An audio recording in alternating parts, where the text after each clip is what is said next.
Tube Urdu کی videos میں ایک بار پھر خوش آمدید۔ تیمور کی وفات کے بعد اس کی نسل میں کوئی ایسا باصلاحیت شخص پیدا نہیں ہوا جو تیمور کی عظیم الشان سلطنت کو بکھیرنے سے بچا سکتا تھا۔ چنانچہ تیمور کے بعد وسط ایشیا میں تیموری شہزادے اور امراء نے چھوٹی چھوٹی ریاستیں قائم کر لی اور خانہ جنگی میں مبتلا ہو گئے۔ انہیں نے ایک ریاست فرغانہ تھی جس کا حکمران عمر شیخ مرزا تھا۔ ہندوستان کی مغل سلطنت کا بانی بابر مرزا اسی عمر شیخ مرزا کا لڑکا تھا۔ بابر کا سلسلہ حسب نسب باپ کی طرف سے تیمور اور ماں کی طرف سے چنگیز خان سے ملتا ہے، لہٰذا بابر کی رگوں میں تیمور اور چنگیز دونوں کا خون تھا۔ 1494 عیسوی میں عمر شیخ مرزا کا انتقال ہوا۔ اس وقت بابر کی عمر صرف 12 سال تھی۔ شدید خانہ جنگی کے حالات میں نوعمر بابر کے لیے فرغانہ کی چھوٹی سی ریاست کی حفاظت کرنا قریب ناممکن تھا۔ ویڈیو میں مزید آگے بڑھنے سے قبل جن دوستوں نے ابھی تک ہمارے اس چینل ٹیوب اردو کو سبسکرائب نہیں کیا ہے، ان سے گزارش ہے کہ نیچے سبسکرائب کے سرخ رنگ کے بٹن کو دبا دیں اور ساتھ میں موجود گھنٹی کے نشان کو بھی دبا دیں۔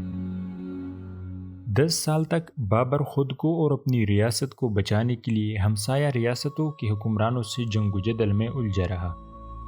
وسط ایشیا کے حالات سے مایوس ہو کر بابر نے افغانستان کا رخ کیا اور 1504 میں کابل فتح کر کے وہاں ایک مضبوط حکومت قائم کر لی۔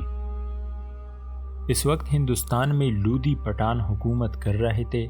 پنجاب کی خود مختار مسلم ریاستوں اور لودھی حکمرانوں کے درمیان علاقائی تسلط کے لیے اکثر جھڑپیں ہوا کرتی تھی۔ ملتان کے حاکم نے بابر مرزا کو ہندوستان پر حملہ کرنے کی دعوت دی۔ بابر ویسے بھی ہندوستان کے ان علاقوں پر جو تیمور فتح کر چکا تھا اپنا حق سمجھتا تھا اور ان کو حاصل کرنے کے لیے اس نے ہندوستان پر کئی حملے کیے۔ ملتان کے حاکم کی دعوت پر بابر نے ہندوستان پر آخری حملہ کیا اور 1526 عیسوی میں پانی پت کے میدان میں ابراہیم لودھی کو شکست دے کر آگرہ اور دہلی پر قبضہ کر لیا۔ پانی پت کی پہلی جنگ میں ابراہیم لودھی کی شکست سے اقتدار پشتونوں کے ہاتھ سے نکل کر تیموری مغل خاندان میں منتقل ہو گیا۔ اگرچہ کہ پشتونوں نے راجپوتوں کو شکست دے کر ہندوستان کا اقتدار چھین لیا تھا، لیکن سلطنت دہلی کے دور میں راجپوتانہ عملاً مختلف راجپوت خاندانوں کے تسلط ہی میں رہا۔ لودھی حکومت کے دور میں سلطنت دہلی سکڑ کر ایک علاقائی حکومت بن گئی تھی اور راجپوت دوبارہ ہندوستان کا اقتدار حاصل کرنے کا خواب دیکھ رہے تھے، لہٰذا بابر کے حملے کے وقت راجپوت ابراہیم لودھی کا ساتھ دے کر مشترکہ طاقت کے ساتھ بیرونی حملہ آور کا مقابلہ کرنے کی بجائے خاموش تماشائی بنے رہے۔ راجپوت سمجھتے تھے کہ بابر تیمور کی طرح لودھی حکومت کو تباہ و برباد کر کے واپس چلا جائے گا اور لودھیوں سے لڑ کر حکومت حاصل کرنے کے بجائے لودھی حکومت کے تباہ شدہ کنڈر پر اپنی حکومت کی بنیاد رکھنا چاہتے تھے۔ لیکن بابر نے دہلی سلطنت کو ختم کر کے مغل سلطنت کی بنیاد رکھی، تب راجپوتوں کی آنکھیں کھل گئی اور وہ دہلی کی مرکزی حکومت کا اقتدار حاصل کرنے کے لیے حرکت میں آ گئے۔ چتوڑ کے راجا رانا سنگا کی قیادت میں راجپوتوں کی متحدہ فوج نے بابر کو ہندوستان سے نکال کر باہر کرنے کے لیے پیش قدمی کی۔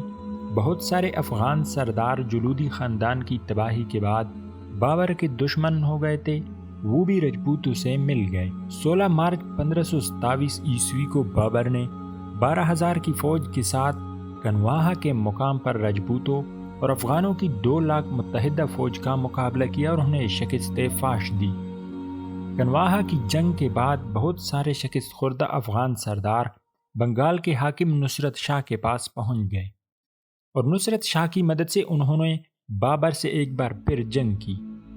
6 مئی 1529 کو بابر نے نصرت شاہ اور شکست خوردہ افغان سرداروں کی متحدہ فوج کو دریائے گاگرا کے کنارے شکست دی۔ کنواہا اور گاگرا کی جنگ کے بعد مغل اقتدار کو چیلنج کرنے والا اور دہلی کی مرکزی حکومت کا کوئی دعویدار باقی نہ رہا۔ ہندوستان میں مغل حکومت 315 سال تک رہی۔ پہلے 181 سال بابر کی تخت نشینی، 1526 سے لے کر اورنگزیب کی وفات 1707 تک مغل سلطنت کے عروج کا زمانہ ہے۔ اگر ان 81 سالوں میں سے 15 سال جب اقتدار شیر شاہ سوری اور اس کے خاندان میں رہا، یعنی 1540 تا 1555 نکال دیے جائیں، تو مغلیہ سلطنت کے عروج کا زمانہ 166 سال کا ہوتا ہے۔ اس دوران نہایت عظیم صلاحیتوں کے 6 بادشاہ مغلیہ سلطنت کو نصیب ہوئے: بابر 1526 تا 1530، ہمایوں، اکبر، جہانگیر، شاہ جہاں اور اورنگزیب عالمگیر۔ 1707 سے 1799 یعنی 82 سال کا دور مغلیہ سلطنت کا عہد زوال ہے۔ اس دور میں مغلوں کی فوجی قوت آپس کی خانہ جنگی میں تباہ ہو گئی۔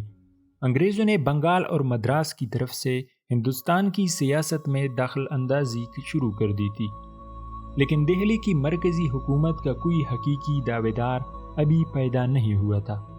1799 میں ٹیپو سلطان کی شہادت کے بعد ہندوستان کے سیاسی افق پر صرف مرہٹہ طاقت باقی رہ گئی تھی، جسے مختلف محاذوں پر شکست دے کر ایسٹ انڈیا کمپنی نے 1803 تک اقتدار سے بے دخل کر دیا، اور مرہٹہ سردار ایک ایک کر کے کمپنی بہادر کے حلقہ بگوش ہو گئے۔ مرہٹہ طاقت کو کچلنے کے بعد ایسٹ انڈیا کمپنی دہلی کی مرکزی حکومت کی دعویدار بن کر ہندوستان کے سیاسی افق پر نمودار ہوئی۔ چنانچہ 1803 میں جنرل لیک کی سرکردگی میں ایسٹ انڈیا کمپنی کی فوجیں علی گڑھ اور آگرہ پر قبضہ کرنے کے بعد دہلی میں داخل ہوئی۔ مغل شہنشاہ شاہ عالم بہنسی کے عالم میں ایک پٹے ہوئے شامیانے کے نیچے انگریزوں کے استقبال کے لیے کھڑا ہوا تھا۔ جنرل لیک نے مغل شہنشاہ کو اپنی حفاظت میں لے کر اس کا وظیفہ مقرر کر دیا، اور پھر برازیل کا اقتدار اعلیٰ ایسٹ انڈیا کمپنی کے ہاتھ میں چلا گیا۔ 1799 سے 1857 کی پہلی جنگی آزادی یعنی 58 سال تک مغل اقتدار برائے نام باقی رہا۔ اس دوران ایسٹ انڈیا کمپنی نہایت حکمت سے ہندوستانی عوام کو باور کراتی رہی کہ خلقت خدا کی ملک شہنشاہ کا اور حکومت کمپنی بہادر کی۔ یہ نعرہ انگریزوں نے اس لیے ایجاد کیا تھا کہ ہندوستانی عوام، کیا ہندو کیا مسلمان، کی وفاداریاں مغل سلطنت سے اس درجہ مضبوطی سے وابستہ ہو چکی تھی کہ وہ مغل حاکم کے علاوہ کسی اور کی بادشاہت کا تصور نہیں کر سکتے تھے۔ 1857 کی جنگی آزادی انگریزوں نے نہ صرف اپنی عسکری برتری کو منوا لیا بلکہ سیاسی برتری بھی تسلیم کروا لی، اور تاج برطانیہ نے کمپنی کو بے دخل کرا کر اقتدار پر قبضہ کر لیا، اور آخری مغل بادشاہ شہنشاہ ظفر کو معزول کر کے ان پر بغاوت کا الزام لگا کر جلاوطن کر دیا۔ اب انگریزوں نے ایسٹ انڈیا کمپنی کے نعرے کو بدل دیا اور کہنے لگے ملک ملک معظم کا اور حکم انگریزوں کا۔ سلاطین دہلی کے دور میں ہندوستان نے جو ترقی کی تھی وہ اس ذہن کے مرہون منت تھی جو باہر سے نئے خیالات اور علم و عمل کے نئے طرز لے کر ہندوستان میں داخل ہوا تھا۔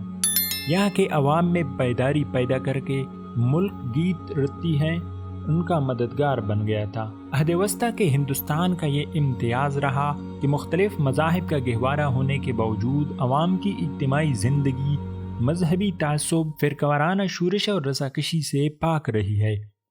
مغلوں کے آنے کے بعد صورتحال اور بہتر ہو گئی، کیونکہ مغلوں نے ہندوستان کو ایک مضبوط اور منصفانہ مرکزی نظم و نسق دیا اور قریب 3 صدیوں تک سیاسی استحکام برقرار رکھا۔ یہ وسیع مملکت اپنی شان اور چمک دمک، اپنی دولت اور کلچر کے لیے ایسی شہرت رکھتی تھی جس کی مثال اس زمانے میں نہ تھی۔ اس حکومت کا طرز اور نظم و نسق ایسا تھا جو ایک وسیع رقبہ پر امن اور قانون کا ضمانت دار تھا، علم و فنون کے نادر مواقع فراہم کرتا تھا۔